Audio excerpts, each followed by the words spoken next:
Ergaa Phaawulos gara warra Roomaatti erge. Gara warra Roomaa boqonnaa 1. Ani Phaawulos hojjetaan Yesuus Kiristoos ergamaa ta'uudhaaf waamamee wangeela Waaqayyoos labsuudhaaf addaan kanan baafame kana caafuu kooti. Wangeelli kun isa Waaqayyo duraan dursee karaa raajota isaatii caaffata qulqullaa'aa keessatti abdachiiseedha. Inni waa'ee Ilma isaa isa akka fooniitti sanyii Daawit keessaa dhalatee dubbate. Akka qulqullummaa isaa isa hafuuraatti immoo warra du'an keessaa ka'uudhaan Yesuus Kiristoos Gooftaan keenya Ilma Waaqayyoo ta'uusaa humnaan beeksifameera.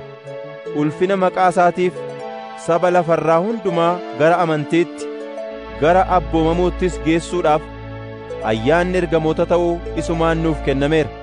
Isinis immoo warra kan Yesuus Kiristoos ta'uudhaaf waamaman sana keessa jirtu. Ammas isin warra Roomaa jiraattan, warra Waaqayyo jaallatee isaaf akka qulqullooftaniif isin waame hundumaan Waaqayyo Abbaan keenya, Gooftaan keenya Yesuus Kiristoosis ayyaana nagaas isiniif haa kennu. Jedheetan nagaa koo isiniif dhiyeessa. Duraan dursee amantiin keessan guutummaa biyya lafaatti waan beekameef sababii hunduma keessaniitiif jedhee Yesuus Kiristoosiin Waaqayyo koo nan galateeffadha. Ani wangeela Ilma isaatii lallabuudhaan garaa koo guutuudhaan Waaqayyoof nan hojjedha. Inni ani hojjedhuuf kunis yeroo hundumaa kadhata koo keessatti akkan isin yaadadhu beeka. Waaqayyo jaalala isaa yoo ta'e dhufee isin arguuf akka ana dandeessisuuf nan kadhadha. Ani kennaa hafuuraa isiniin ga'uudhaan akka isin ittiin jabaattaniifan isin arguu yaada. Caalaadhumatti iyyuu amantii waliitiin akka jajjabeeffamnu, kana jechuunis isin amantii kootiin anis amantii keessaniin akka wal jajjabeessinuuf. Yaa obboloota ko, yeroo baay'ee dhufee isin arguudhaaf akeekuu koo akka beektan nan jaalladha. Garuu yeroo hundumaa hamma ammaatti ittifameera. Saba Waaqayyoo warra hin ta'in warra biraa keessatti akkuman hojjedhe hojii ija qabu isin gidduuttis hojjechuudhaafan ture. Ani saba hundumaafuu warra Giriikotaaf, warra Giriikota hin ta'iniifis, warra beektotaaf, warra waldhaalotaafis kanan itti gaafatamu gatiitu anarra jira. Kanaaf ani isin warra Roomaa jiraattanitti immoo wangeela lallabuudhaaf dhimmamaadha. Ani wangeelatti yeella'u. Inni humna Waaqayyoo isa warra amantii qaban hundumaa duraan dursee warra Yihuudotaa akkasumas warra Giriikotaa fayyisuudha. Qajeelummaan Waaqayyo namaaf kennu amantiirran dhaabbata. Gara amantiittis nama geessa. Kunis wangeela keessatti mul'ata. Akkuma caafamee jiru immoo namni amantiidhaan fuula Waaqayyoo duratti qajeelaa ta'e jireenya dhugaa hin jiraata. Dheekkamsi Waaqayyoo Waaqayyo malee jiraachuu fi jal'ina namootaa hundumaa irratti Waaqa irraa mul'ata. Isaanoo jal'ina isaaniitiin dhugaa gadi nukkaamsu.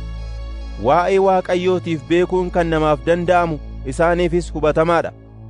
Kanas Waaqayyo ofii isaa isaanitti hubachiiseera.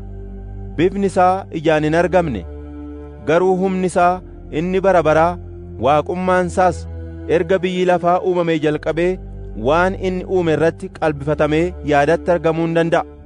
Kanaafis waan itti qabatan hin qaban. Waaqayyoon utuma beekanii akka Waaqayyootti ulfina hin laanneef galatas isaaf hin galchine. Garuu yaada isaaniitiin waan waa'ee hin baafne duukaa bu'an. Sammuun isaanii inni duudaanis hin dukkaneeffame. Ogeessota utuma ofiin jedhanii gowwooman.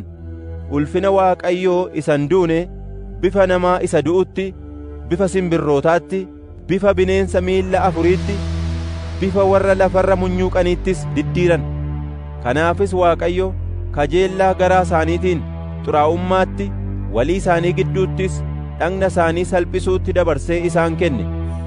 Isaan dhugaa waa'ee Waaqayyoo sobatti diddiiraniiru. Waaqayyoon isa hundumaa uume dhiisanii uumamaaf sagadanii hojjetaniif Waaqayyo garuu bara baraan galateeffamaadha. Ameen. Sababii kanaaf Waaqayyo kajeellaa nama salphisutti dabarsee isaan kenne. Dubartoonni isaaniis karaa ittiin fedha fooniitiif dhiiraa wajjin wal bira ga'an isa uumamaan kennameef dhiisanii gara isa uumamaan isaaniif hin kennaminitti diddiirratan. Warri dhiiraas akkasuma karaa ittiin fedha fooniitiif dubartoota wajjin wal bira ga'an isa uumamaan kennameef dhiisanii kajeellaa walii isaaniitiin gubataniiru. Warri dhiiraas walii isaanii gadhoomsanii beekaa karaarraa jal'isuu isaaniitiif adaba dhagna isaanii akka ta'utti fudhataniiru. Isaan Waaqayyoon beekuu dubbii qajeelaatti waan hin lakkaa'iniif Waaqayyo immoo yaada jal'aadhaa fi waan namni hin hojjenne hojjechuutti dabarsee isaan kenne. Isaan jal'ina, hammina, sassata, gadhummaa hundumaan guutamanii turan. Kanaanis guutamanii hin hinaafu, hin ajjeesu, nama hin lolu, hin gowwoomsu, warra kaaniif isa gadhee na'u, dhoksaa namaa mul'isu, hin hamatu, Waaqayyoon hin jibbu, humnaan namarratti hin ka'u, hin afuufamu, of hin jaju, hamaa lafaa fuudhanii bixxilu, warra isaaniif hin abboomaman, qalbii hin qaban, waan dubbatan hin eegan, jaalala of keessaa hin qaban, oo'as hin qaban, akka abboommii Waaqayyootti warra kan akkasii godhaniif duunni akka isaaniif ta'u hin beeku. Haa ta'u iyyuu malee ofii isaaniitii kan akkasii hin godhu. Kana gochuu isaanii duwwaas utuu hin ta'in warra kana godhaniin bayeessa gootan jedhu. Gara warra Roomaa boqonnaa 2. Kanaafis ati yaa isa nama biraatti faraddu waan itti qabattu hin qabdu. Ati inni namatti faraddu isuma namichi sun hojjete waan hojjettuuf firdii isatti faraddeen ofitti hin faradda. Nuyi garuu firdiin Waaqayyoo inni warra waan akkasii hojjetan irratti dhufu qajeelaa akka ta'e hin beekna. Ati yaa namana warra waan akkasii hojjetanitti hin faradda. Ofii keetii immoo isuma sana yommuu gootu firdii Waaqayyoo jalaa baqattee kan baatu sitti fakkaataa? Yookiis baay'ina gaarummaasaa, obsasaa, siif danda'uusaa salphaatti ilaaltaaree? Gaarummaan Waaqayyoo gara geeddarannaa yaada garaatti akka si geessu hin hubattuure? Mata jabina keetii fi yaada garaa keetii geeddarachuu diduu keetiin garuu guyyaa dheekkamsaatiif guyyaa firdiin Waaqayyoo inni qajeelaan itti mul'atuuf dheekkamsa of irratti walitti hin qabda.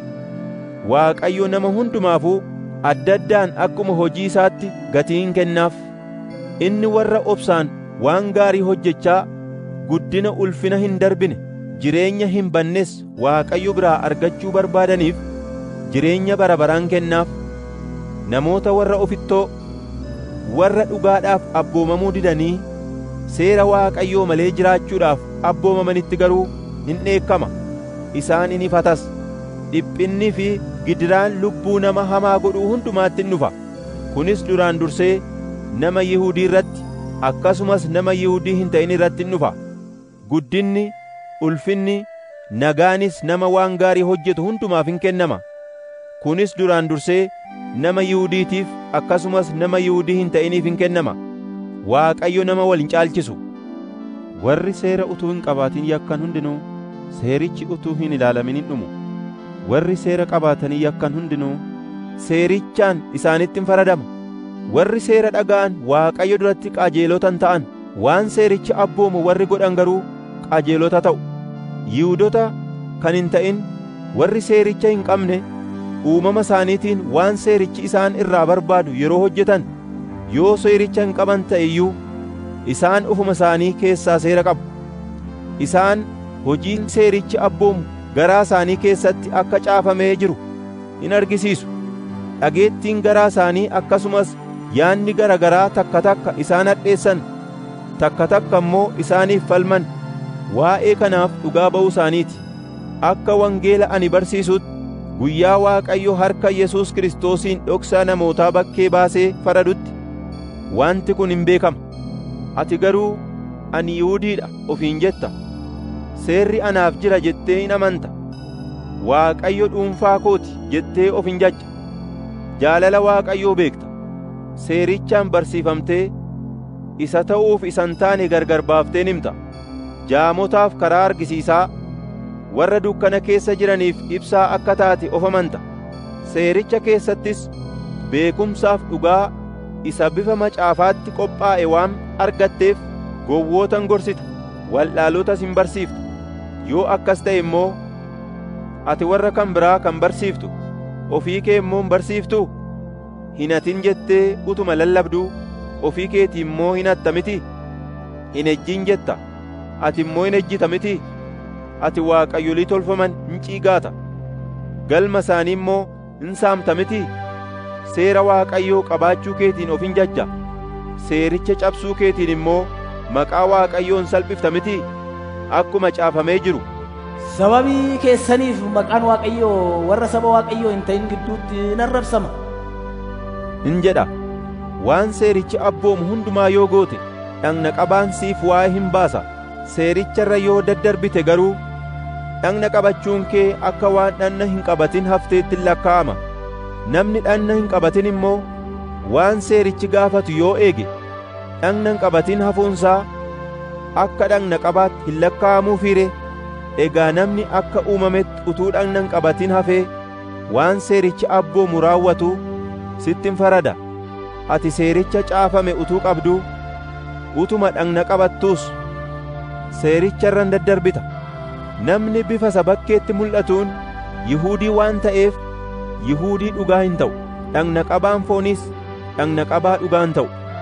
Namni keessa namummaa isaatii isa bakkeetti mul'anneen Yihuudii ta'e garuu Yihuudii dhugaadha. Dhagna qabaan yaada garaa namaas dhagna qabaa isa dhugaadha.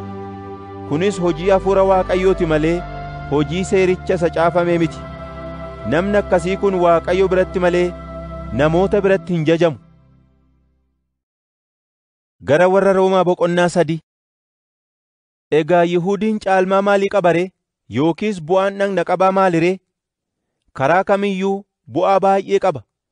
Bu'aa kana keessaa inni caaluu sagaleen abdii Waaqayyoo Yihuudootatti adaraa kennamuusaati. Isaan keessaa kaan yoo hin amanamne ta'an immoo attam ta'a ree? Amanamuu dhabuun isaanii immoo amanamummaa Waaqayyoo oolchaa ree? Kun raawwatee ta'uu hin danda'u. Namni eenyullee sobaa yoo ta'e iyyuu akkuma caaffanni qulqullaa'an, ati dubbii kee hundumaan dhugaa akka argattutti, yeroo si hadheessanittis akka irra aantutti jedhu Waaqayyo dhuga qabeessa. Garuu jal'inni keenya qajeelina Waaqayyoo mul'isuudhaaf hojjeta yoo ta'e, nuyi maal jenna ree? Waaqayyo yeroo nutti dheekkamu jal'inan hojjetuu ree? Kanas akka yaada namaattan dubbadha. Kun raawwatee ta'uu hin danda'u. Silaa immoo Waaqayyo attamitti biyya lafaatti farada ree? Garuu soba kootiin dhugaan Waaqayyoo caalaa mul'atee ulfina kennisiisaaf yoo ta'e, maaliif ammumayyuu akka cubbamaatti yakki anatti muramaa jira ree? Yoos immoo gaariin akka dhufuuf hamaa hin hojjenna hin jennuu ree? Kaan akkas jechuusaati jedhanii maqaa koo balleessaniiru. Isaan akkasiitti yakka muruun garuu qajeelaadha. Egaa nuyi warri Yihuudootaa caalmaa qabna moo ree? Waawuu, karaa tokko illee hin qabne. Anoo kanumaan dura Yihuudoonni Yihuudoota warri hin ta'in hundinuus humna cubbuu jala akka jiran mul'iseera. Caaffanni qulqullaa'aan, namni qajeelaan hin jiru, lakkii tokko illee hin jiru. Namni tokko iyyuu hin hubatu, namni tokko illees Waaqayyoon hin barbaadu. Namoonni hundinuu karaa Waaqayyoo irraa goraniiru. Ergaan takkaa warra dhimma hin baafne ta'aniiru. Namni gaarii hojjetus tokko illee hin jiru. Afaan isaaniitiin gara awwaala banamaatti nama geessu. Arraba isaaniitiin in gowwomsu. Hadhaan mar'ataa hidhii isaanii jala jira. Afaan isaanii abaarsaa fi dubbii hadhaadhaan guutuudha. Miilli isaanii dhiiga dhangalaasutti ariifataadha. Karaa isaan irra darbanirra diiguu fi gadachuutu jira. Isaan karaa nagaa immoo hin beekan. Waaqayyoon sodaachuun yaada isaanii keessa hin jiru jedha. Ammas seerri waanuma jedhu warra seera jala jiranitti akka dubbatu nu hin beekna. Kanas nama hundumaa afaan qabachiisuudhaaf, guutummaa biyya lafaas firdii Waaqayyoo jala galchuudhaaf hin dubbata. Egaa nama kan ta'e tokko illee wanta seerri namarraa barbaadu gochuudhaan Waaqayyo duratti qajeelaan ta'u. Seerri cubbuun maal akka ta'e nama hubachiisa. Amma garuu karaa seerichaa utuu hin ta'in karaan namni ittiin qajeelaa ta'u Waaqayyo biraa mul'ateera. Seerri fi raajonni karaa kanaaf dhugaa ba'aniiru. Namni Yesuus Kiristoositti amanuudhaan fuula Waaqayyoo duratti qajeelaan ta'a. Kana irrattis warra amanan hundumaaf garagarummaan hin jiru. Hundinuu yakkaniiru, ulfinni Waaqayyoos isaanitti hir'ateera. Isaanumti immoo ayyaana Waaqayyoo isa karaa furii Yesuus Kiristoos tola isaaniif kennameen qajeelotan ta'u. Inni dhiiga isaa dhangalaasee du'uudhaan warra isatti amananiif mi'a araaraa haa ta'uuf Waaqayyo isa dhaabe. Waaqayyo ofii isaa qajeelaa akka ta'e mul'isuudhaaf kana godhe. Obsa isaatiinis cubbuu namoonni kanaan dura hojjetan irra darbeeraaf. Bara sanattis Waaqayyo qajeelummaa isaa argisiisuuf inni ofii isaa qajeelaa ta'uusaa nama Yesuusitti amanus qajeelaa gochuusaa mul'iseera. Egaa maaliin of jajna ree? Waan ittiin of jajnu tokko illee hin qabnu. Seera maaliitiin dhaabna? Akka abboommii seeraatti hojjechuudhaanii? Waawu, akka abboommii amantiitti jiraachuudhaan malee. Namni waan seerri abboomu hojjechuudhaan utuu hin ta'in amanuu duwwaadhaan Waaqayyo duratti qajeelaa akka ta'u cimsinee hin barsiifna. Waaqayyo keenya Waaqayyo warra Yihuudootaa duwwaadha moo? Saba warra Yihuudoota hin ta'iniifis Waaqayyo mitiiree? Eeyyee, inni saba warra Yihuudoota hin ta'iniifis immoo Waaqayyoodha. Waaqayyo tokkicha erga ta'ee saba Yihuudootaa warra dhanna qabatan amantii isaaniitiin, saba warra kaan warra dhanna hin qabatinis amantiidhuma isaaniitiin qajeelota isaaniin godhata. Egaa immoo amantii kanaan seera diigna jechuudha moo ree? Waawu, kun raawwatee ta'uu hin danda'u. Seera jabeessinee dhaabna malee. Gara warra Roomaa boqonnaa 4. Kana irratti waa'ee Abrahaam abbaa sanyii keenyaa maal jenna ree? Waaqayyo duratti maal argate? Abrahaam waan hojjeteen qajeelummaan utuu lakkaa'ameeraaf ta'e Waaqayyo duratti yoo ta'uudhaa baateyyuu kan ittiin of jaju hin qabaata ture. Caaffanni qulqullaa'aan waa'ee isaa maal jedha ree? Abrahaam Waaqayyoon amanate, kunis qajeelummaatti lakkaa'ameef jedha. Beenyaan nama hojjeteef baafamu gatii argachuun isaaf ta'utti lakkaa'ama malee akka kennaa tolaatti hin lakkaa'amu. Namni akka seerri abboomutti hin hojjenne garuu Waaqayyo irraa fagaachuu isaa beekee Waaqayyo isa qajeelaa nama godhutti yoo amane amantiinsaa qajeelummaatti hin lakkaa'amaaf. Namni waan seerichi abboomu utuu hin hojjetin Waaqayyo qajeelummaa lakkaa'uuf gammachuu akka qabu Daawit dubbateera. Warri seerarra daddarbuun isaanii dhiifameef, warri cubbuun isaanii akka deebi'ee hin argamne godhameef haa gammadan. Namni gooftichi cubbuu isaa itti hin lakkoofne haa gammadu jedhe. Nuyi amantiin Abrahaamiif qajeelummaatti lakkaa'ame jennoo? Gammachuun kun warruma dhagna qabatanii duwwaadhaaf moo yookiis warra dhagna qabataniifis ta'e ree? Egaa attamitti lakkaa'ameef? Erga inni dhagna qabatee moo yookiis utuu inni dhagna hin qabatin? Erga inni dhagna qabatee miti, utuu inni dhagna hin qabatin lakkaa'ameef malee.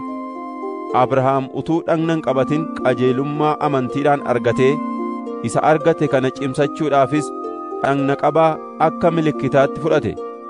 Karaa kanaan warra utuu dhagna hin qabatin amanan hundumaaf qajeelummaan akka lakkaa'amuuf abbaa isaanii ta'e.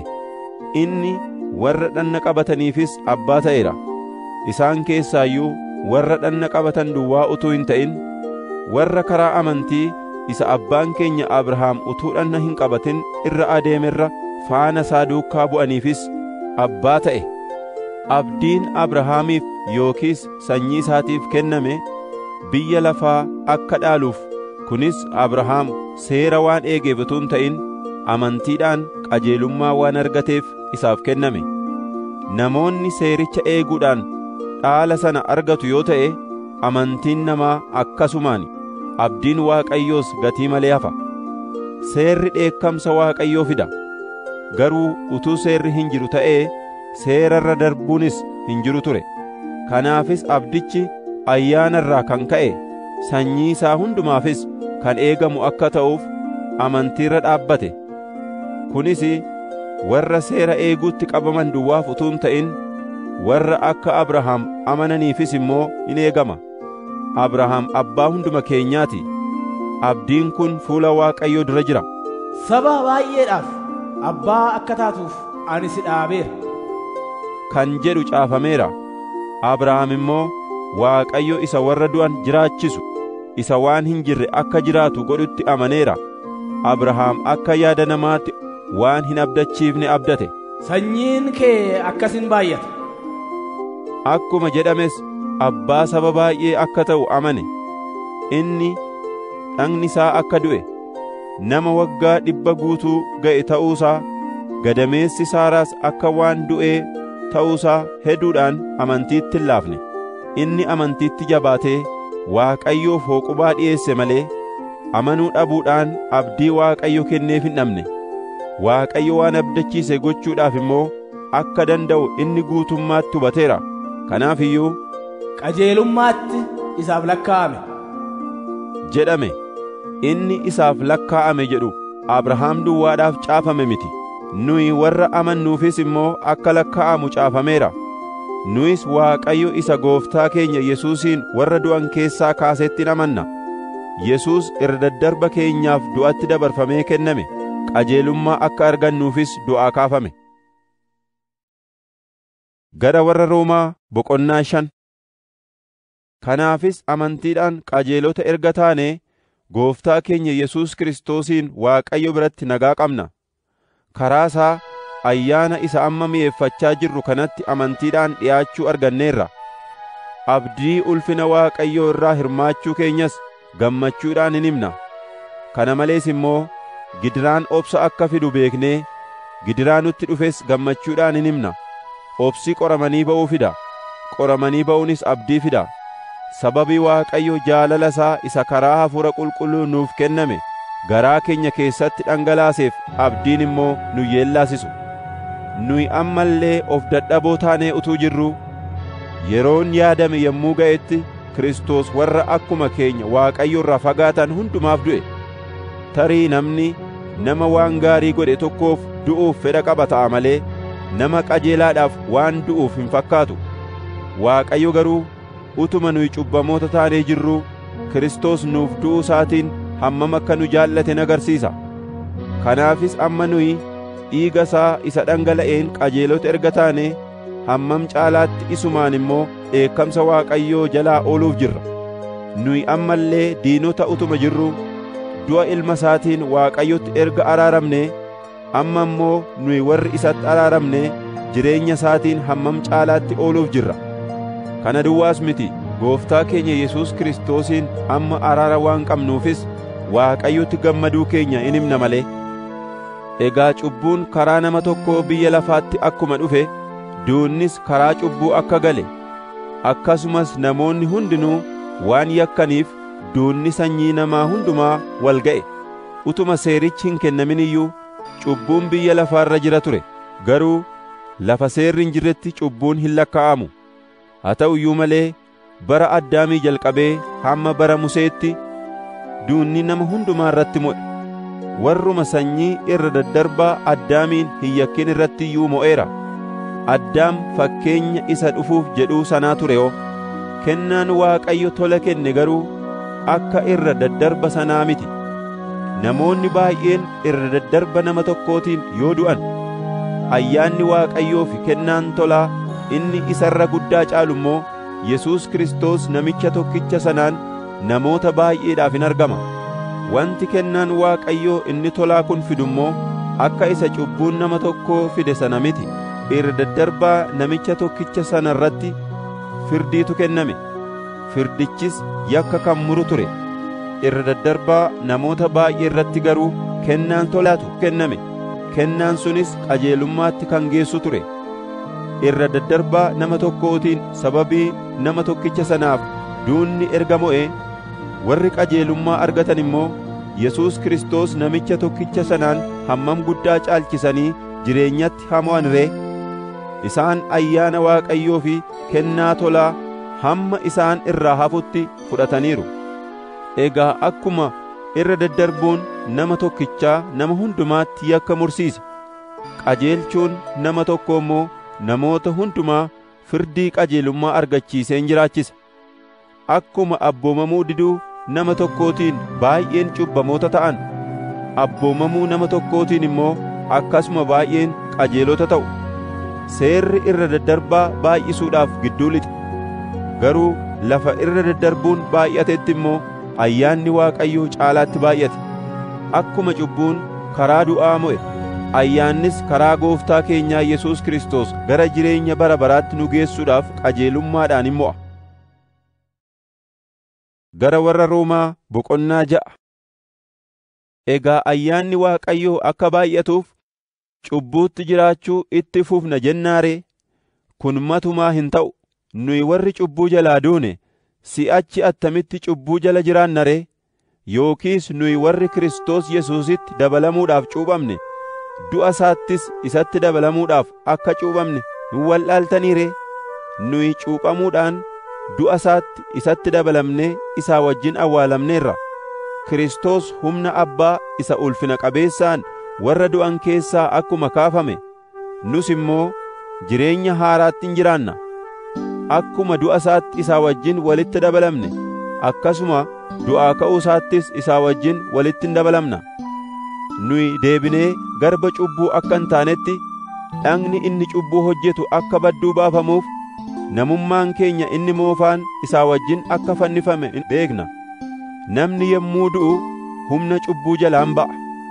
Kiristoosii wajjin yoo duune garuu Kiristoosii wajjin immoo akka jiraannu in amanna. Kiristoos warra du'an keessaa erga kaafamee deebi'ee akka hin duune, duunnis si'achi isa irratti gooftummaa akka hin qabne beekna. Du'a al tokko waa'ee cubbuutiif du'e, jireenya isaa ammaa immoo Waaqayyoof hin jiraata. Isinis immoo akkasuma akka warra cubbuu jalaa du'anii karaa Kiristoos Yesuus Waaqayyoof jiraatanitti of lakkaa'a. Ammas cubbuun warra kajeellaa fooniitiif abboomaman akka isin hin godhannetti dhagna keessan isa du'e keessatti isa hin moosisinaa. Bu'aa dhagna keessanii mi'a jal'inaa gochuudhaaf harka cubbuu jala hin galchinaa. Garuu akka namoota warra du'a keessaa ba'anii jireenya argataniitti Waaqayyoof of kennitanii bu'aa dhagna keessanii mi'a qajeelinaa godhachuudhaaf harka Waaqayyoo jala galchaa. Isin seera jalatti qabamtanii kan jiraattan utuu hin ta'in, ayyaana Waaqayyoo jala waan jiraattaniif cubbuun isin irratti gooftummaa hin qabaatu. Egaa seera jalatti qabamnee kan jiraannu utuu hin ta'in, ayyaana Waaqayyoo jala waan jiraannuuf cubbuu hojjennuu ree? Kun matumaa hin ta'u. Waan tokko of irratti gooftaa godhattanii harka isaa jala yoo of galchitan, isin wanta sanaaf garba akka taatan hin beektanii ree? Cubbuudhaaf yoo abboomamtan du'aaf, Waaqayyoof yoo abboomamtan qajeelinaaf hin bultu. Waaqayyoon galanni haa ga'u. Isin dur garboota cubbuu turtani, amma garuu qomoo barsiisa keenyaa isa itti kennamtan sanaaf garaa guutuudhaan abboomamtaniittu. Cubbuu jalaa luba baatanii hojjetaa qajeelinaa taataniittu. Sababii dadhabbii keessaniif jedhee akka isin hubattanitti nan dubbadha. Akkuma kanaan dura gadhiisiitti jiraachuudhaaf bu'aa dhagna keessanii xuraa'ummaadhaaf seera malee jiraachuu jala galchitanitti, amma immoo qulqullummaatti jiraachuudhaaf bu'aa dhagna keessanii qajeelina jala galchaa.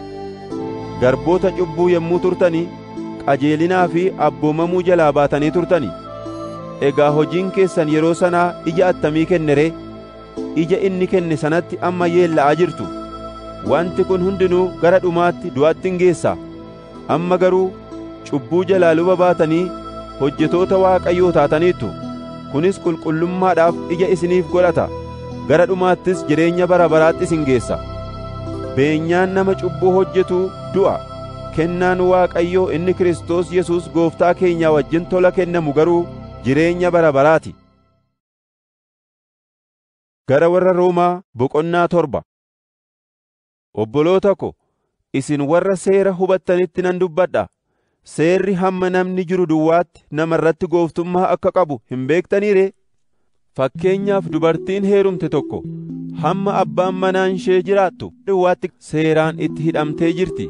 Abbaan manaa ishee yoo du'e garuu seera isa ittiin abbaa manaa ishee sanatti hidhamtetti hiikamuu isheeti. Egaa akka kanatti abbaan manaa ishee utuma jiruu dhiira kan biraa wajjin yoo jiraatte ejjituu jedhamti. Abbaan manaa ishee yoo du'e garuu isheen seera sanatti hiikamteetti. Dhiira kan biraatti yoo heerumtes ejjituun jedhamtu. Akkasuma yaa obboloota ko, isin warri bu'aa dhagna Kiristoos taatanii duutanii turtan, seera isa itti hidhamtanii turtan jalaa hiikamtaniittu. Kanaaf kan nama biraa, kana jechuunis kan isa warra du'an keessaa kaafamee hin taatu. kanaan hundumti keenya Waaqayyoof ija godhanna. Yeroo nuyi akka fooniitti jiraachaa turre, hawwiin foonii inni cubbuudhaan guute seerichaan toosifamee du'aaf akka nuyi ija godhannuuf bu'aa dhagna keenyaa keessaan in hojjeta ture. Amma garuu seera isa moofaa dur caafame jalatti utuu hin ta'in jireenya hafuuraa isa haaraa keessatti akka hojjennuuf isa nu hidhate jalaa duunee seerattiis hiikamneerra. Egaa immoo seerri ofuma isaatii cubbuudha jenna moo ree? Kun matumaa hin ta'u. Haa ta'u iyyuu malee utuu seerri hin jiraanne ani cubbuu hin beekun ture. Utuu seerri waan namaa hin hawwin hin jenne ta'ee hawwiin maal akka ta'e hin beekun ture. Cubbuun garuu abboommiidhaan qabatee hawwii garaa garaa hundumaa na keessaa dammaqse. Iddoo seerri hin jirretti cubbuun du'aadha. Iddoo seerri hin jirretti ani jiraachaan ture. Yeroo abboommichi dhufetti garuu cubbuun hin bayyannate. Yommus annan du'e. Abboommichi inni gara jireenyaatti geessuuf ture gara du'aatti kan na geessu ta'uunsaa argameera. Cubbuun abboommichaan qabatee na gowwoomsee isumaanis na ajjeese. Seerichi illee ofii isaatii qulqulluudha. Abboommichis qulqulluu, qajeelaa, gaariidhas. Yoos immoo waanuma gaariitu du'a anatti fide jechuudhaa ree? Kun matumaa hin ta'u. Cubbuun cubbuu ta'uusaa, karaa abboommichaas cubbuun hamma malee hammaachuunsaa akka mul'atuuf cubbuudhumti waan gaariidhaan du'a anatti fide. Seerichi seera hafuuraa akka ta'e nuyi beekna. Ani garuu nama foonii isa cubbuu jalatti gurguramedha. Waanan dhimma baasu hin hubadhu. Ani waanan jibbun hojjedha malee waanan jaalladhu hin hojjedhu. Waanan hin jaallanne nan hojjedha ergan ta'e immoo seerri gaarii ta'uu isaatti walii galuu kooti. Waanan hin jaallanne kanas cubbuu isa na keessa jirutu na hojjechiisa malee anatu hojjeta miti. Waan gaariin tokko illee ana keessa yookiis namummaa koo isa foonii keessa akka hin jirre ani beeka. Ani waan gaarii gochuu utuman jaalladhu hojjechuu hin danda'u. Waan gaarii isa ani jaalladhu hin godhu. Waan hamaa isa ani hin jaallanne garuu nan hojjedha. Ammas waanan hin jaallanne yoon godhe egaa si'achi cubbuu isa na keessa jirutu na hojjechiisa malee anatu isa hojjeta miti. Egaa ana isa waan gaarii hojjechuu barbaadutti wanti hamaan harka kootti dhufuun seera ta'uusaa nan arga. Ani keessa namummaa kootiitiin seera Waaqayyootti nan gammada.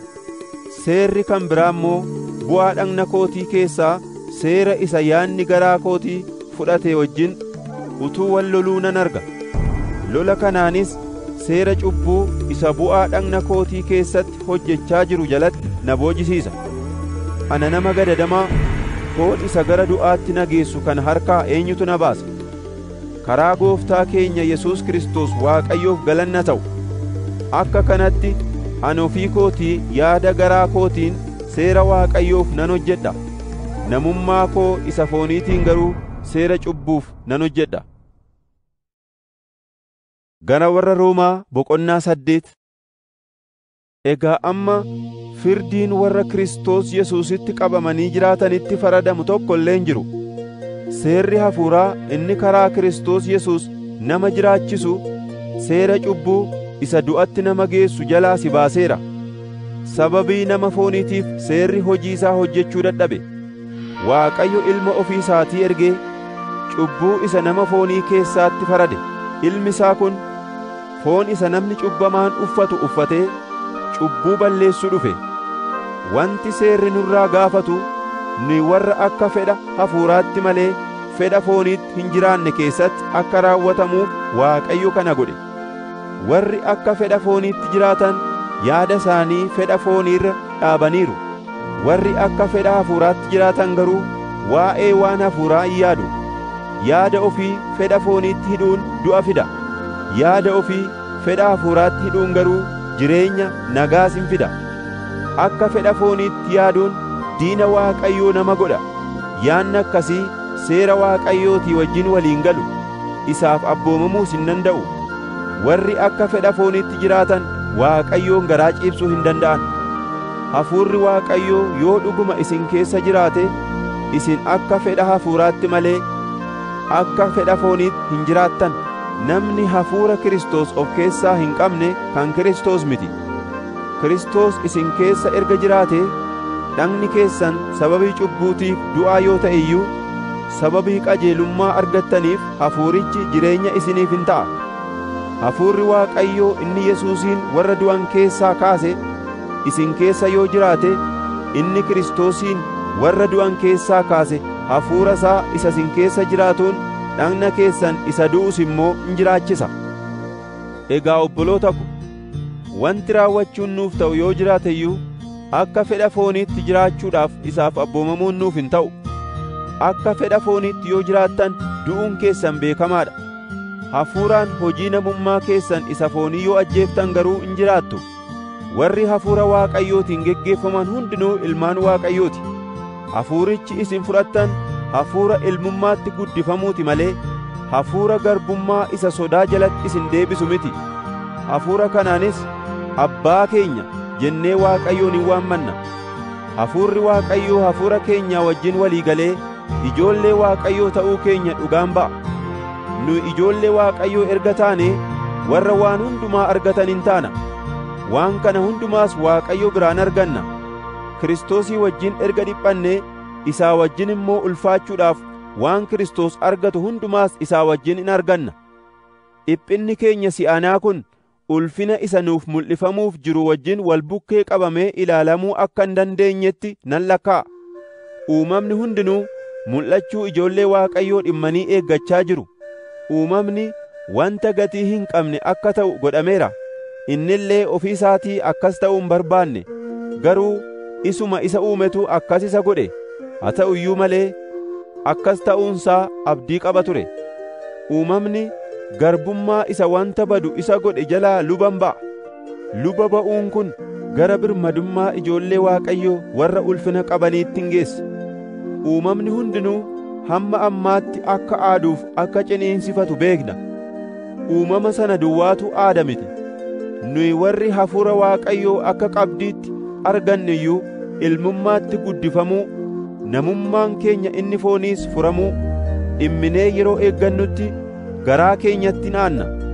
Nuyi abdiidhaan fayyine. Abdiin ijaan argamu immoo abdii miti. Namni waan ijaan argu hin abdataare?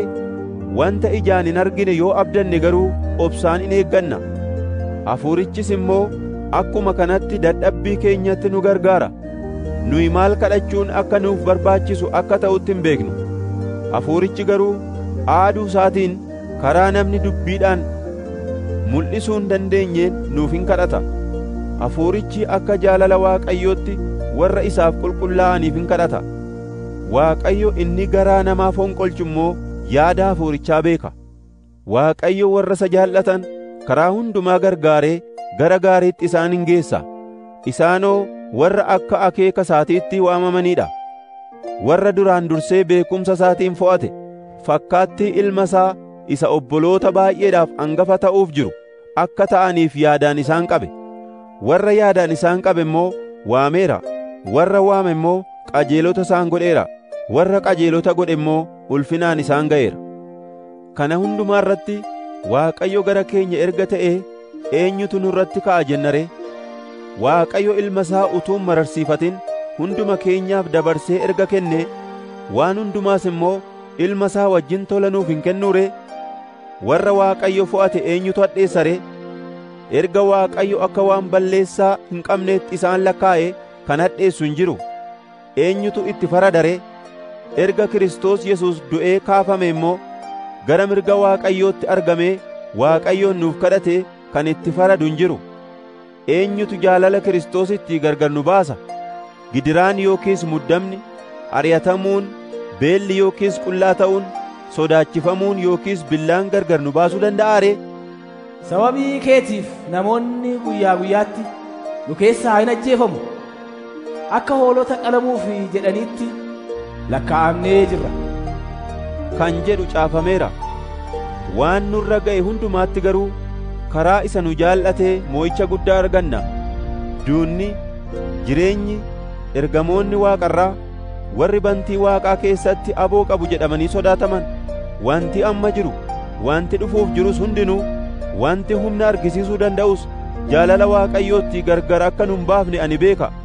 Wanti ol ka'ee jiru, wanti gadi fagaatee jirus, uumama keessaa wanti biraas jaalala Waaqayyoo isa karaa Gooftaa keenyaa Kiristoos Yesuus nuuf dhufetti danda'ee gargar nun baasu. Gara warra Roomaa boqonnaa 9. Ani Kiristoosiin dhugaadhuman dubbadha, ani hin sobu. Yaanni garaa koos Hafuura Qulqulluudhaan dhugaa anaaf ba'a. Wanti ani dubbadhu, wanti yaadi garaa koo dhugaa anaaf ba'us gadda guddaa akkan qabu. Gaddi kunis utuu gargar hin citin garaa koo kan na dhukkubsu akka ta'eedha.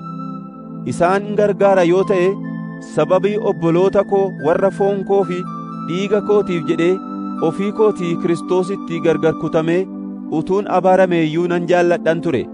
Isaan saba Israa'el, ilmummaan, ulfinni isaa, kakaan yeroo yerootti kakatame, seerri, waaqessuun, abdiin garagaraas isaaniif kennamani.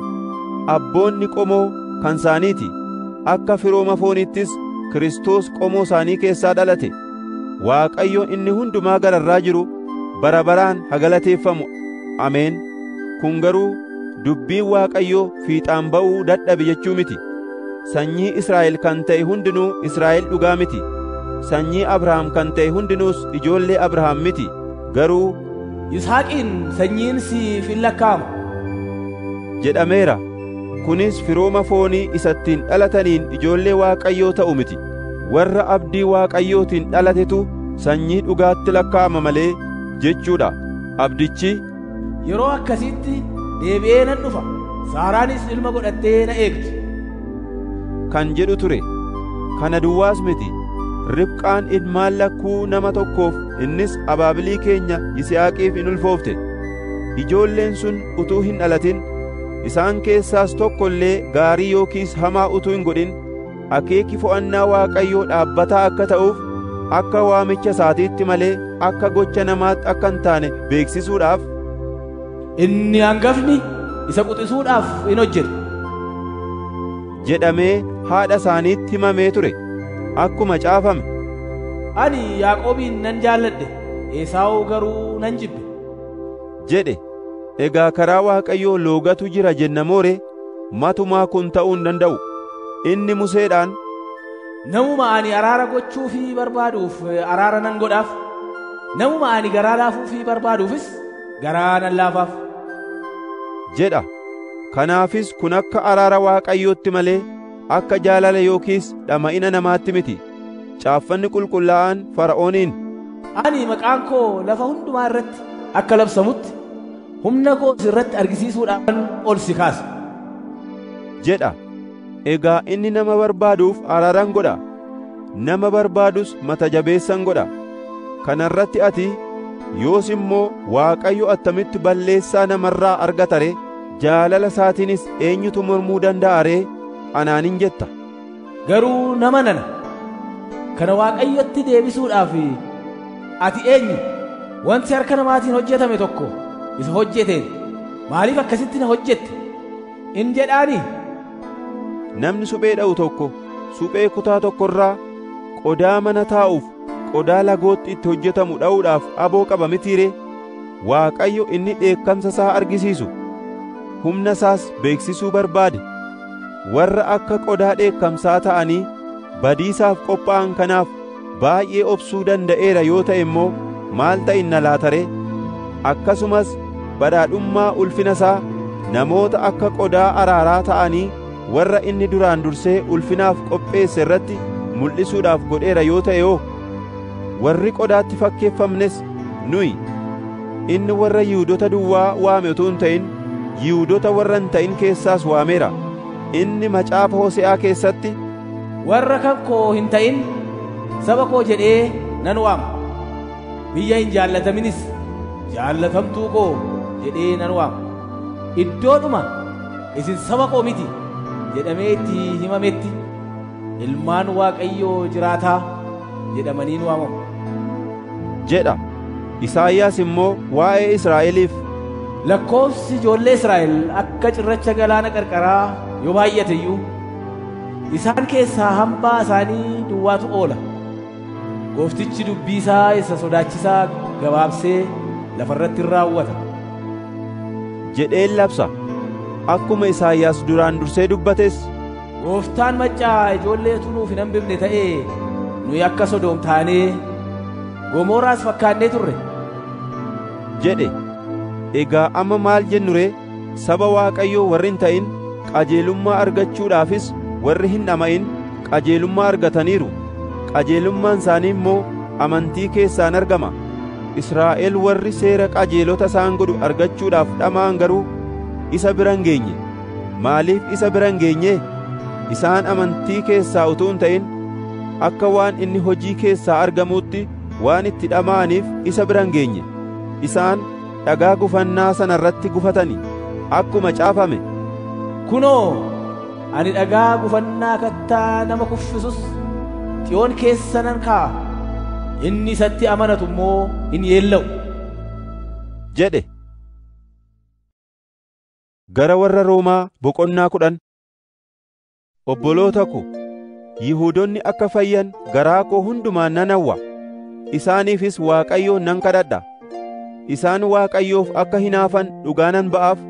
Haa ta'u iyyuu malee Waaqayyoof hinaafuun isaanii akka hubannaa dhugaatti miti. Qajeelummaa isa Waaqayyo kennu wallaalanii qajeelummaa mataa isaanii dhaabbachuu yaalaniiru. Qajeelummaa isa Waaqayyo namaaf kennu jalas of hin galchine.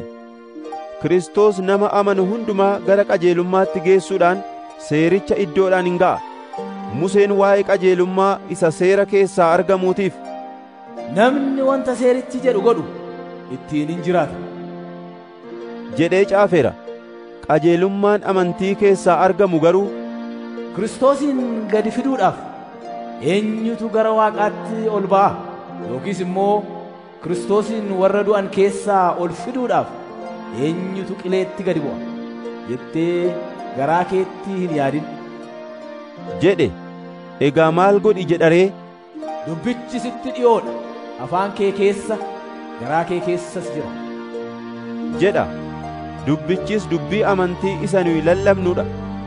Yesuus Gooftaa akka ta'e afaan keetiin yoo beeksifte, Waaqayyo du'aa akka isa kaase immoo garaa keetti yoo amante fayyina bara baraan argatta. Namni garaa isaatti amanee qajeelaa ta'a, afaan isaatiinis beeksisee fayya. Caaffanni qulqullaa'aan, namni isatti amanu hundinuu hin yeella'u in jedha. Kanattis warra Yihuudotaa fi warra Yihuudota hin ta'in gidduu garagarummaan hin jiru. Innoo Gooftaa nama hundumaati.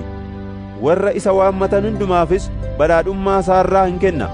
Caaffanni qulqullaa'aan, namni maqaa Gooftaa waammatu hundinuu in oola in jedha. Namoonni immoo nama itti hin amanne attamitti waammatu ree? Attamittis nama waa'ee isaa dhaga'anii hin beeknetti amanu ree? Namni utuu isaanitti hin lallabin attamitti waa'ee isaa dhaga'u ree? Namoonni yoo ergaman malee attamitti lallabu ree? Warri oduu gaarii fidanii dhufan maal nama gammachiisu kan jedhu illee caafameera. Hundumti isaanii garuu wangeela dhaga'anii hin abboomamne. Isaayyaas, Gooftaa, eenyutu waan nurraa dhaga'e amane ree? in jedha. Egaa amantiin dhaga'uurraan dhufa. Wanti dhaga'uun ta'u immoo dubbii Kiristoosiin hin beekama. Amma isaan dhuguma waa'ee kanaa hin dhageenye ree jedheen gaafadha. Dhaga'uun isaanii maman qabu. Caaffanni qulqullaa'aan, waan isaan afaan isaaniitiin dubbatan lafa hundumaatti ba'e, dubbiin isaaniis lafa namni jiraatu hundumaa ga'e in jedha. Yookiis Israa'el hin hubannee ree jedheen gaafadha.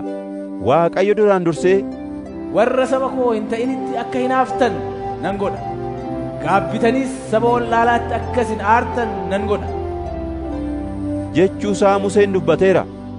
Akkasumas immoo, warra ana hin barbaadinitti argameera, warra ana hin gaafatinittis mul'adheera jechuusaa Isaayyaas mul'inatti dubbateera. Israa'el irratti immoo, harka koo guyyaa guutuu gara saba abboomamuu didee anaan mormuutti bal'iseen jira jedhee dubbateera in jedha. Gara warra Roomaa boqonnaa 11. Egaa annan gaafadha, Waaqayyo saba isaa gateeraa ree? Matumaa kun ta'uu hin danda'u. Ani ofii kootii nama Israa'el, sanyii Abrahaam gosa Beniyaam keessaa tokko. Waaqayyo saba isaa warra duraan dursee beekumsa isaatiin fo'ate hin ganne. Waa'ee isaa Eliyaasi Waaqayyoon Israa'elitti kadhatee caaffanni qulqullaa'aan waan jedhu hin beektu miti? Innoo, Gooftaa, isaan raajota kee ajjeesaniiru, iddoowwan aarsaa kees diiganiiru. Ana duwwaatu hafe, isaan jireenya koos balleessuu hin barbaadu jedhe. Deebiin Waaqayyo isaaf kenne immoo maal ture? Ani namoota Ba'aaliif jilbeenfatanii hin sagadin 7,000 ofii kootiif hambifadheera kan jedhu ture. Bara si'anaas immoo akkasuma hambaan warra Waaqayyo ayyaana isaatiin fo'ate jiru. Fo'amuun isaanii ayyaanaan erga ta'e immoo hojii isaaniitiin ta'uu hin danda'u. Kanaa achi ayyaanni ayyaana ta'ee jiraachuu hin danda'u. Egaa maal ta'inna laata ree? Warri Israa'el waan barbaadan argachuu hin dadhaban. Warri fo'aman argataniiru, warri kaan garuu hin hadoochifamani. Akkuma caafamee jiru, Waaqayyo hafuura hadoochuu isaanitti fide. Hamma har'aattis ija hin arginee fi gurra hin dhageenye isaaniif kenne. Daawitis akkasuma. Maaddiin isaanii furgaasaadhaa fi kiyyoo, boolla itti qabamanii fi adaba isaanitti haa ta'u. Akka isaan hin arginetti iji isaanii haa dukkanaa'u, dugdi isaaniis bara isaanii guutuu haa goopha'u jedha. Egaa ani nan gaafadha, gufachuun isaanii akka kufanii hafaniif moore? Matumaa kun ta'uu hin danda'u. Garuu irra daddarbuu isaaniitiin hinaaffaa garaa warra Israa'el keessaa dammaqsuudhaaf warra Yihuudoota hin ta'iniif fayyinni argame. Egaa irra daddarbuun isaanii biyya lafaatiif eebba erga badhaasee, hir'inni isaanii saba Yihuudoota hin ta'iniif eebba erga badhaasee, warri Israa'el deebi'anii guutummaatti argamuun immoo hammam caalaa eebba haa ta'u laata? Ammas isin warra saba Waaqayyoo hin ta'inittan dubbadha. Ani saba Waaqayyoo warra hin ta'iniif ergamaa akkuman ta'e, ergaa koo kanas ol nan qaba. Kanaan Yihuudoota qomoo koo hinaafsisee isaan keessaa muraasa illee oolcha yoo ta'e nan dhama'a. Gatamuun isaanii araaramuu biyya lafaa erga ta'ee, fudhatamuun isaanii immoo maal ta'inna laata? Inni warra du'a keessaa ba'aniif jireenya ta'uuf jira. Bukicha irraa gar tokko budduqfamee Waaqayyoof kan qulqulleeffame yoo ta'e, guutummaan bukichaas kan qulqulleeffame ta'a. Hiddi muka tokkos Waaqayyoof kan qulqulleeffame yoo ta'e, damoonni mukichaas kan qulqulleeffaman hin ta'u. Garuu damoota sana keessaa kaan irraa cabnaan, ati immoo inni akka damee ejersa diidaa soora mukichi ejersaa sun qaburraa hirmaachuudhaaf iddoo damoota cabaniitti itti fayyifamteetta. Damoota sanatti of hin jajin. Yoo of jajje garuu hiddichatu si qabee jira malee, ati hiddicha akka hin qabin yaadadhu. Ati immoo akka ani iddoo isaaniitti fayyifamuuf damoonni sun irraa caccabanin jetta ta'a. Ba'eessa jette, isaan amantii dhabina isaaniitiif irraa caccabani. Ati garuu amantii qabeenya keetiin jabaattee hin dhaabbatta. Kanaafis sodaadhaan eeggadhu malee waan guddaa of hin se'in. Waaqayyo damoota warra mukichatti dhalatan hin qusanne erga ta'ee sis hin qusatu. Egaa gaarummaa fi humna Waaqayyoo yaadadhu. Warra irraa kufanitti hamaadha, siif garuu gaariidha. Kunis yoo ati gaarummaa isaatti jabaatte duwwaadha. Kanaa achi atis immoo mukicha irraa hin muramta. Isaan immoo amantii dhabina isaanii irraa yoo deebi'an iddoo sanatti hin fayyifamu. Waaqayyo deebisee itti isaan fayyisuudhaaf humna qaba. Ati inni muka ejersa diidaatti dhalattee isa irraa muramtee muka ejersa qe'ee isa akka uumamatti sittii gargar ba'etti kan fayyifamte erga taate, hammam caalaatti warri itti dhalatan kun deebi'anii muka isaaniitti haa fayyifaman ree? Nutu gargar baasee hubate akka isin hin jenneef dhoksaa dhugaa kana akka beektan nan barbaada. Yaa obboloota ko, innis immoo mata jabinni Israa'el keessaa gar tokkotti dhufe. hamma warri saba Waaqayyoo hin ta'in guutummaatti saba isaatti dabalamanitti malee isaan irratti hin hafu. Israa'elis guutummaatti hin fayyifama. Caaffanni qulqullaa'aan waa'ee isaatiif, inni furu Xiyoonii in dhufa, Waaqayyo malee jiraachuus sanyii Yaaqoob keessaa in baasa. akkasumas Yeroon cubbuu isaanii isaan irraa fuudhu, kakuu koo kana isaaniif nan dhaaba. in jedha. Wangeela tuffachuu isaaniitiin Yihuudoonni sababii keessaniif jedhanii akka diina Waaqayyootti ni ilaalamu. Fo'amuu isaaniitiin garuu sababii abbootaaf jedhanii Waaqayyo duratti hin jaallatamu. Kennaan Waaqayyoo waamichi isaas hin geeddaramu. Isin kanaan dura Waaqayyoof abboomamuu diddanii turtani. Amma garuu warri Yihuudotaa abboomamuu waan didaniif araara Waaqayyoo argattaniittu. Akkasuma immoo araara isa isin argattaniin isaanis araara argachuudhaaf amma Waaqayyoof abboomamuu didan. Waaqayyo sanyii nama hundumaaf araara kennuuf jedhee namoota hundumaa abboomamuu diduu jalatti boojisiise. Badhaadhummaan araara Waaqayyoo hammam guddata! Ogummaan isaa fi beekumni isaa hammam gad fagaata! Akka inni itti murtoo godhu namni qoree bira hin ga'u. Karaa isaas namni faana dha'ee hin hubatu. Caaffata keessatti iyyuu eenyutu takkaa yaada garaa Waaqayyoo beeka ree? Yookiis eenyutu gorsa kennuufii danda'a ree? Eenyutu waa isaaf kennee beeka ree? Eenyutus waa isa dubbifata ree? Kan jedhu caafameera. Wanta hundumaa Waaqayyotu uume. Wanti hundumtuu isaaniin jiraata. Wanti hundumtuu isaaf hin jiraata. Bara baraan isaaf galanni haa ta'u. Ameen. Gara warra Roomaa boqonnaa 12. Ammas yaa obboloota ko, araara Waaqayyoof jedhaatii namummaa keessan qulqullaa'aadhaa fi Waaqayyo duratti fudhatamaa akka ta'utti aarsaa jiraatu gootanii akka isa dhi'eessitan isin nan gorsa. Akkasittis hafuuraan Waaqayyoof hin sagaddu. Fakkeenya jireenya bara isa darbuu kanaa duukaa hin bu'ina. Jaalalli Waaqayyoo isa kam akka ta'e gargar baasuudhaaf yaada garaa keessanii haareffachuudhaan of diddiiraa. Jaalalli Waaqayyoo immoo waan gaarii ta'e, waan isa duratti fudhatamaa ta'e, waan akeeka isaa fiixaan baasus hubachuudha. Ayyaana isa anaaf kennameen namni waan yaaduun isaaf ta'u caalaatti akka of hin yaanne tokkoon tokkoon keessanitti nan hima. Garuu adduma addaan akka amantii isaaf kennameetti akka of ilaaluun ta'uufitti haa yaadu. Nuyi dhagna tokkotti bu'aa dhagna baay'ee qabna. Bu'aan dhagnaa hundinuu immoo hojii adda addaa qabu. Akkasuma nus immoo utuma baay'ee taanee jirruu Kiristoositti dhagna tokko. Nuyis bu'aa dhagna waliiti. Akka ayyaana Waaqayyoo isa nuuf kennameetti kennaa gara garaa qabna. Kennaansaa waan Waaqayyo namatti ibsu dubbachuu yoo ta'e, akka amantichaa wajjin waliif galutti dubbachuudha. Kennaan keenya hojiidhaan nama gargaaruu yoo ta'e, hojiidhaan nama gargaaruutti hin jabaanna. Barsiisuu yoo ta'e, barsiisichatti haa jabaatu. Kennaansaa nama gorsuu yoo ta'e, gorsuutti haa jabaatu. Inni namaaf kennu garaa qulqulluudhaan haa kennu. Inni dura bu'us dhimmee haa geggeessu. Namni nama haa o'us fuula ifaadhaan haa hojjetu. Nama jaallachuun keessan jaalala dhugaa haa ta'u. Waan hamaa jibbaa, wanta gaarii ta'etti qabamaa jiraadhaa. Jaalala obbulummaatiin hoo'isaa wal jaalladhaa. Walii keessaniif ulfina kennuudhaaf wal dorgomaa. Waa dhimma baasuudhaaf hin dhibaa'inaa. Hafuura gubaa qabaadhaa. Gooftichaafis ofirraa bu'aa hojjedhaa. Abdii qabdanitti gammadaa. Rakkina obsaa. Waaqayyoon kadhachuuttis cimaa. Warra Waaqayyoo qulqullaa'an rakkina isaaniitti gargaaruu keessaa qooda qabaadhaa.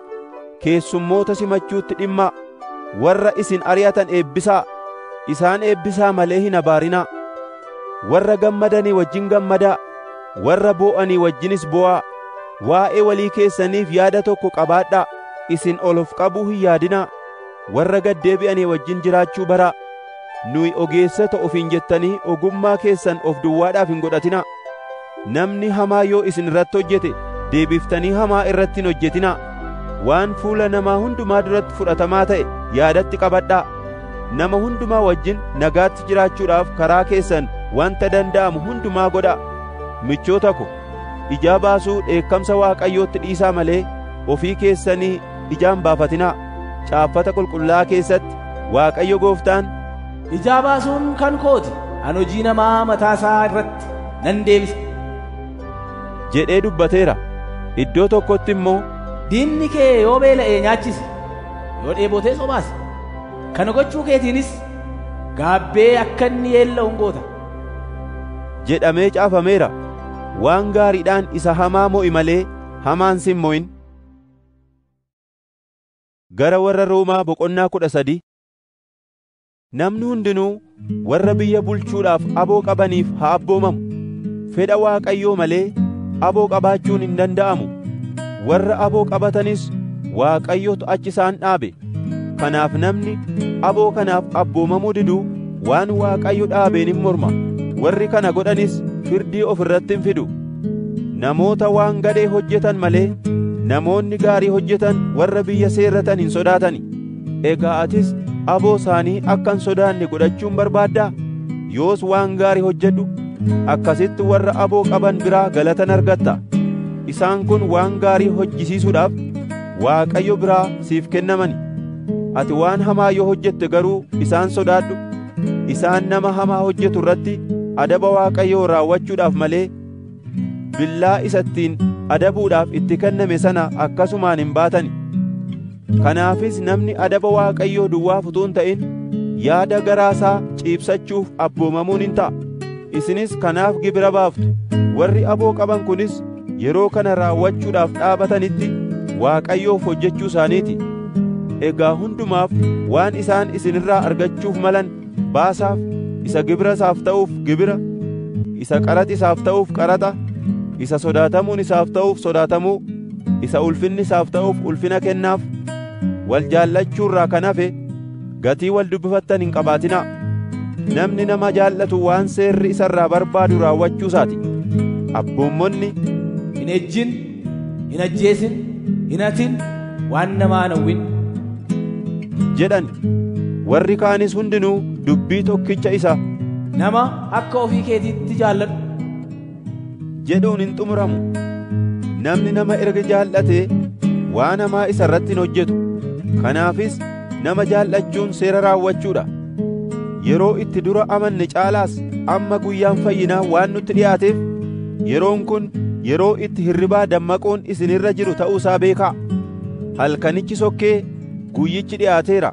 Kanaafis kottaa hojii dukkana keessa hojjetamu ofirraa fuunee gannee mi'a lolaa isa ifa keessa ittiin hojjetan hin hidhanna. Kottaa amala keenya tolfannee akka warra ifa guyyaa keessa deddeebi'aniitti jiraanna malee albaadhummaatti yookiis machiitti, halalummaatti yookiis gadhiisaatti, nama loluutti yookiis weennootti hin jiraannu. Gooftaa Yesuus Kiristoosiin akka uffata sibiilaatti uffadhaa malee hawwa namummaa foonii raawwattanii isas gammachiisuudhaaf garaa hin kenninaa. Gara warra Roomaa boqonnaa 14. Nama dubbii amantiitti dadhabaa ta'e ofitti qabaa. Isa ofitti qabuun keessan garuu yaada inni fudhateen morkachuudhaaf hin ta'in. Namni waa gargar baasee hubate waan hundumaa nyaachuu akka danda'u in amana. Inni gargar baasee hubachuu dadhabe garuu nyaata biqiltuu gara garaa nyaata. Inni nyaata hundumaa sooratu, isa nyaata hundumaa hin sooranne sana hin ceepha'in. Inni nyaata hundumaa hin soorrannes isa sooratutti hin faradin. Waaqayyo isas ofitti qabeera. Ati inni hojjetaa biraatti faraddu eenyu ati? Inni yoo dhaabates yoo kufes gooftaa isaatu beeka. Haa ta'u iyyuu malee gooftichi isa dhaabachiisuu waan danda'uuf inni hin dhaabata. Namni guyyaa tokko guyyoota warra kaan irra caalchifatu jira. Inni kaan immoo guyyoota hundumaa wal qixxeetti ilaala. Kana irratti namni addumaddaan akkuma fudhatetti yaada isaa gar tokkotti haa kutatu. Namni guyyicha yaadatu gooftaadhaaf isa yaadata. Inni nyaata hundumaa sooratu Waaqayyoon waan galateeffatuuf gooftaa isaatiif hojjechuudhaaf hin soorata. Inni nyaata hundumaa hin soorannes gooftaa isaatiif hojjechuudhaaf soorachuu dhiisa.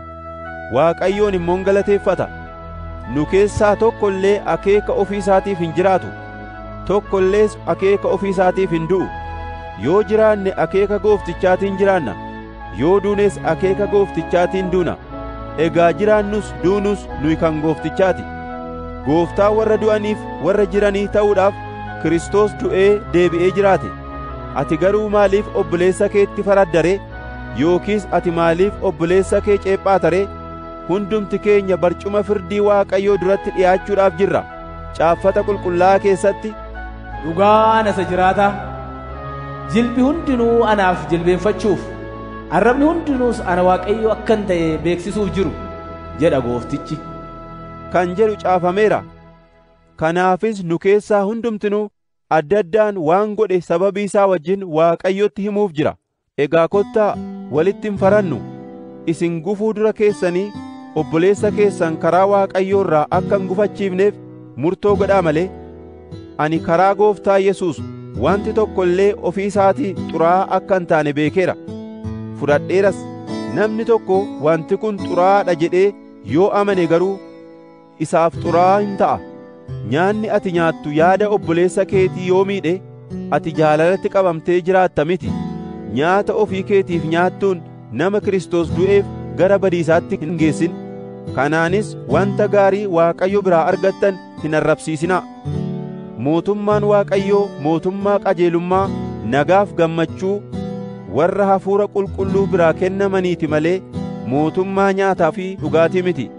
Namni isaan kanatti qabamee Kiristoosiif hojjetu Waaqayyoon hin gammachiisa, namoota birattis hin fudhatama.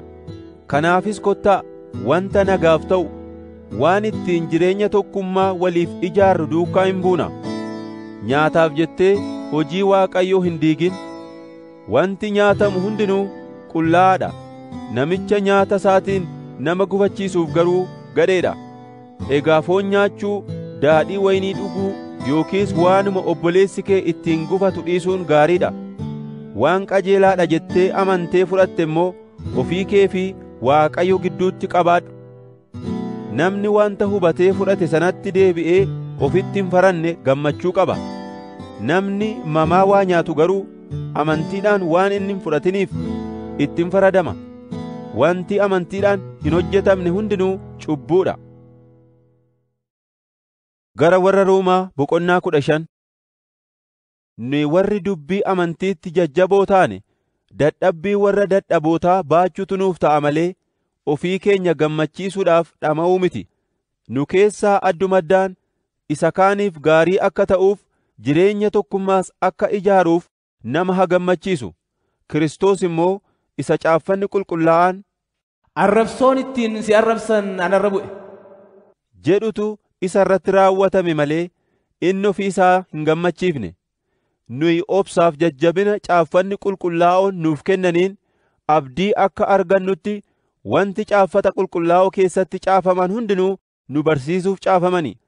Waaqayyo inni obsaaf jajjabina namaaf kennu immoo fakkeenya Kiristoos Yesuus duukaa buutanii walii galtee akka qabaattaniif isin haa dandeessisu. Yaada tokkos qabaattanii sagalee tokkichaan Waaqayyoon Abbaa Gooftaa keenyaa Yesuus Kiristoos akka galateeffattaniif isin haa gargaaru. Egaa akkuma Kiristoos ofitti isin qabe, isinis Waaqayyoon galateeffachiisuuf akka ta'utti inni tokko isa kaan ofitti haa qabu. Kiristoos amanamummaa Waaqayyoo argisiisuudhaaf, kanaanis abdii Waaqayyo abbootaaf kenne cimsuudhaaf hojjetaa Yihuudoota warra seera dhagna qabaa eeganii akka ta'e isinittan hima. Akkasumas saba Yihuudootaa warri hin ta'in araara isaatiif Waaqayyoof ulfina akka kennaniif hojjetaa isaaniif ta'e akkuma caafamee jiru. Kanaafis ani saba Waaqayyoo warra hin ta'in gidduutti sin galateeffadha, maqaa kees nan faarfadha jedha. Ammoo isin saba Waaqayyoo warri hin ta'in saba isaatii wajjin gammadaa jedhameera. Ammas immoo isin saba Waaqayyoo warri hin ta'in hundumti keessan Goofticha galateeffadhaa, sabni hundinuus isa haa galateeffatan. Isaayyaas immoo itti dabalee, hidda Isseey keessaa tokko dhufuuf jira. Inni warra saba Waaqayyoo hin ta'in bulchuudhaaf in ka'a. Warri saba Waaqayyoo hin ta'inis abdii isaanii isarran kaa'atu jedhe. Humna Hafuura Qulqulluutiin abdiitti guddachaa akka adeemtanitti Waaqayyo inni abdii namaaf kennu isatti amanuu keessaniin gammachuu fi nagaa hundumaan isin haguutu. Yaa obboloota ko, ani ofii kootii gaarummaa guutuu akka qabdan, beekumsa hundumaan akka isin guutamtan, wal gorsuus akka isin dandeessan mama tokko malee hubadheera. Garuu ayyaanni Waaqayyo biraa waan anaaf kennameef waa'ee waan tokko tokkoo isin yaadachiisuudhaaf caalaa ija jabinaan isiniif caafeera. Ani warra saba Waaqayyoo hin ta'iniif hojjetaa Kiristoos Yesuus ta'ee wangeela Waaqayyoof akka lubaatti hojjechuudhaaf ayyaana argadheera. Akkasittis warri saba Waaqayyoo hin ta'in Hafuura Qulqulluudhaan addaan baafamanii akka aarsaatti Waaqayyo duratti akka fudhatamaniif isaaniif nan hojjedha. Egaa karaa Kiristoos Yesuus ani hojiin amma Waaqayyoof hojjedhu kanaan kooruudhaaf sababii qaba. Kiristoos warra saba Waaqayyoo hin ta'in Waaqayyoof abboomsisuudhaaf harka kootiin waan raawwate duwwaa dubbachuudhaaf ija nan jabaadha. Kanas waanan dubbadhee fi waanan hojjedheen raawwate. Kan inni raawwates humna milikkitootaa fi dinqii baay'eetiin, humna Hafuura Qulqulluutiinis ture. Kanaafan Yerusaalemii jalqabee naanna'ee hamma Iliriiquumitti guutummaatti wangeela Kiristoos lallabuu danda'e. Hundee namni kan biraa jalqabe irratti akkan hin hojjenneef immoo lafa takkaa maqaan Kiristoos ittiin dhaga'aminitti malee wangeela akkan hin lallabne murtoo godheera. Akkuma caafame iyyuu isaan isa takkaa waa'een isaa isaanitti hin himamin in argu, isa takkaa waa'ee isaa hin dhaga'inis in hubatu jedha. Sababii kanaaf yeroo baay'ee isin bira dhufuun anaaf hin danda'amne. Amma garuu naannaa kanaa hojii hafe waanan hin qabneef dhufee isin arguudhaafis waggaa baay'ee hawwaa waanan tureef yeroo ani Ispaaniyaa dhaquudhaaf achiin darbu isin argee takka isinitti gammadee karaa koorra akka na buuftan nan abdadha. Amma garuu warra Waaqayyoof qulqullaa'aniif gargaarsa fuudhee Yerusaalem dhaquu kooti. Warri Maqadooniyaa fi warri Akaayaa hiyyeessota Yerusaalemitti warra Waaqayyoof qulqullaa'an gidduutti argamaniif waan tokkummaa isaanii ittiin mul'isan buusuudhaaf jaallataniiru. Isaan warri Yihuudota hin ta'in kun jaalala isaaniitiin kana godhani. Karaa tokko immoo kun waanuma gochuun isaanirra jiru ture. Erga warri Yihuudotaa eebba hafuuraa isa Waaqayyo irraa argatan warra Yihuudota hin ta'inii wajjin hirmaatanii, warri Yihuudota hin ta'inis waan jireenya fooniitiif argataniin warra Yihuudotaa gargaaruun isaanirra jira. Ani hojii kana raawwadhee horicha isaaniif walitti qabame sanas amanamummaadhaan eegee ergan itti kennee karaa keessan darbee Ispaaniyaa dhaquudhaaf nan adeema. Yeroon dhufus eebba Kiristoos guutummaatti isiniif fidee akkan dhufu anuu beeka. Yaa obboloota ko, Gooftaa keenya Yesuus Kiristoosiin jaalala Hafuurri Qulqulluun nuuf kennuunis isin anaa wajjin dhimmitanii Waaqayyoon akka anaaf kadhattaniif isinittan himadha. Yihuudaa keessatti miidhaa warra hin amannee akkan ooluuf warri Waaqayyoof qulqullaa'an gargaarsa ani Yerusaalemitti geessu gammachuudhaan akka fudhataniif Waaqayyoon anaaf kadhadhaa. Ani immoo jaalala Waaqayyoo yoo ta'e gammachuudhaan isin bira nan dhufa. Isinii wajjin wal arguudhaanis yaadi koo hin boqota. Waaqayyo inni nagaa kennus hunduma keessan bira haa jiraatu. Ameen. Gara warra Roomaa boqonnaa 16. Feebeen obboleettii keenya ishee waldaa kiristaanaa kan Cheri'aaf gargaartuu taatee hojjettu adaraan isinitti kennadha. Isheenis kan Gooftaa waan taateef simamsa warra Waaqayyoof qulqullaa'aniif ta'uun ishee simaa. Waan barbaachisu hundumaanis ishee gargaaraa. Isheen namoota baay'eedhaaf anaafis immoo dubbattee gargaaraa turte. Hojii Kiristoos Yesuusitti warra hidhata koo ta'an Phirisqiilaaf Aqilaadhaaf nagaa koo anaaf dhi'eessaa. Isaanoo du'a na oolchuudhaaf jedhanii morma isaanii kennaniiru. Ani isaan nan galateeffadha. Ana duwwaa utuu hin ta'in waldoonni kiristaanaa saba warra kaanii hundinuus isaanin galateeffatu. Waldicha isa mana isaaniitti walitti qabamuttis nagaa koo anaaf himaa. Ephaaneexos michuu koo warra biyya Asiyaatti Kiristoosiif of kennan keessaa isa angafatti nagaa koo anaaf dhi'eessaa. Maariyaam ishee jabeessitee isiniif hojjetteef nagaa koo anaaf dhi'eessaa. Androonikoosii fi Yuuniyaas Yihuudoota warra akka kootii warra anaa wajjin hidhamanii turaniif nagaa koo anaaf dhi'eessaa. Isaan ergamoota keessaa beekamoo dha, ana dura kan Kiristoos ta'anis. Amphiliyaaxoos isa karaa Gooftaa michuu koo ta'etti nagaa koo anaaf himaa. Urbaanos isa hojii Kiristoositti hidhata keenya ta'eef Isxaakis michuu kootti nagaa koo anaaf himaa.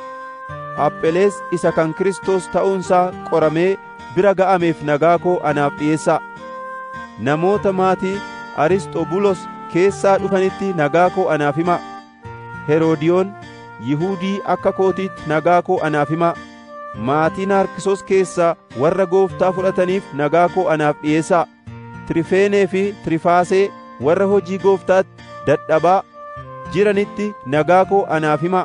Phaarisis jaallatamtuu ishee hojii Gooftaatti baay'ee dadhabdeef nagaa koo anaaf dhi'eessaa. Ruufoos isa hojii Gooftaatti fo'ame akkasuma immoo haadhasaa ishee anaafis haadha taatetti nagaa koo anaaf himaa. Asinkirixoosii fi Felegoonii fi Hermeesii fi Phaaxroobaas Hermaasii fi obboloota isaan bira jiraniifis nagaa koo anaaf dhi'eessaa. Filologoosii fi Yuuliyaatti, Neeriyoosii fi obboleettii isaatti, Olimphaasittis warra Waaqayyoof qulqullaa'anii isaan bira jiran hundumaattis nagaa koo anaaf himaa. Yaada qulqullaa'aatiin wal dhungachuudhaan nagaa wal gaafadhaa. Waldoonni Kiristoos hundinuu nagaa isaanii isiniif hin ergu. Obboloota ko, warra barsiisa isin fudhattaniin mormuudhaan yaada namootaa gargar baasanii amantii irraa kuffisanitti akka of eeggattan isinan gorsa. Isaan irraa fagaadhaa. Warri wanta akkasii hojjetan kun garaa isaaniif yaadanii hojjetu malee Kiristoos Gooftaa keenyaaf hin hojjetani. Isaanis dubbii gurra namaatti tolee gaarii fakkaatuun garaa namoota garraamotaa hin gowwoomsu. Namoonni hundinuu wangeelaaf abboomamuu keessan dhaga'aniiru. Kanaafis ani waa'ee keessaniif nan gammada. Wanta gaariidhaaf yaada ogummaa akka qabaattan, wanta hamaadhaaf garuu yaada haxxummaa akka isin hin qabaanne nan barbaada. Waaqayyo inni nagaa kennu immoo dafee seexana miilla keessan jalatti hin caccabsa. Ayyaanni Gooftaa keenya Yesuus isinii wajjin haa ta'u. Ximooxiyoos hidhati koo akkasumas immoo Yihuudoonni akka kootii Luukiyoosii fi Yaasoon Sosphaxroosis nagaa isiniif dhaamu. Ani Xerxiyoos ergaa kana caafuu isa kanan gargaare nagaa isin nan gaafadha. Gaayos inni nuyi namoota waldaa kiristaanaa kanaa hundumaas mana isaatti simate nagaa isiniif erga. Eraasxoos inni horii mandarichaa baatu obboleessi keenya Kawurxoosis nagaa isiniif dhaamu.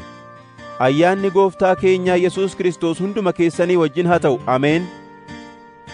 Waaqayyo akka wangeela kootti, akka isa ittiin Yesuus Kiristoos lallabameetti, akka mul'achuu dhoksaa isa bara duriitii jalqabee hin dubbatamin tureettis amantiitti isin jabeessuu hin danda'a. Amma garuu dhoksaan kun ifatti ba'eera. Akka Waaqayyo inni bara baraan jiraatu ajajettis gara amantiitti, gara abboomamuuttis isaan geessuudhaaf caaffata raajotaatiin saba hundumaatti beeksifameera. Karaa Yesuus Kiristoos Waaqayyo isa ogeessa tokkichaaf huuqubaan bara baraan haa ta'u. Ameen.